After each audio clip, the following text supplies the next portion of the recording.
Vous êtes toujours sur la page de Handicap Entertainment Studio. Veuillez liker, partager tout ce que nous faisons. Parlant d'accessibilité, monsieur le directeur, aujourd'hui, il y a cette organisation ASPH qui œuvre beaucoup plus pour les personnes en situation de handicap dans l'octroi des béquilles et des fauteuils roulants. Et qu'est-ce que vous pouvez dire à l'encontre de ces ONG et voilà, et comment encourager ces ONG surtout pour dans l'œuvre de cette activité-là? Elle développe des activités salvatrices. Toute lutte pour l'accessibilité et l'employabilité des personnes handicapées est une lutte d'abord pour l'application des droits humains. Parce que nous, les handicapés, nous sommes d'abord avant tout des êtres humains. On est être humain avant d'être handicapé. Quand j'ai fait le recensement des personnes handicapées à Bouquet, on a vu que 52% ne sont pas nés handicapés.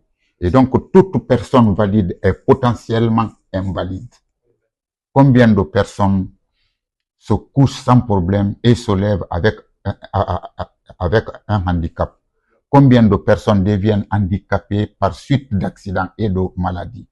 Donc, toute lutte pour l'accessibilité des personnes handicapées est une lutte noble pour l'humanité entière. C'est en cela que je vous remercie. Et j'encourage les organisations de personnes handicapées à lutter, à se lever, parce qu'aucune entité sociale n'a eu son droit en dormant.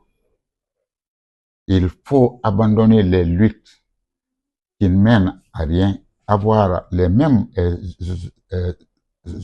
objectifs pour sortir cette couche vulnérable de l'ornière dans l'intérêt supérieur de notre pays, parce que c'est une couche importante dont l'apport au développement de notre pays est enlevé à cause de leur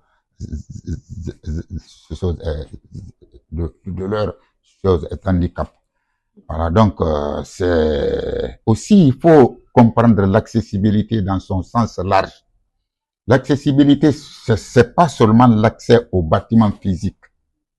Il y a l'accessibilité aux emplois, l'accessibilité aux postes de responsabilité pour les personnes handicapées intellectuelles, l'accessibilité à la santé, l'accessibilité à la justice, comme les autres Guinéens, et faire en sorte que tous les nouveaux bâtiments que l'État fait, que les personnes physiques font, mais à usage public, soient accessibles effectivement aux personnes handicapées.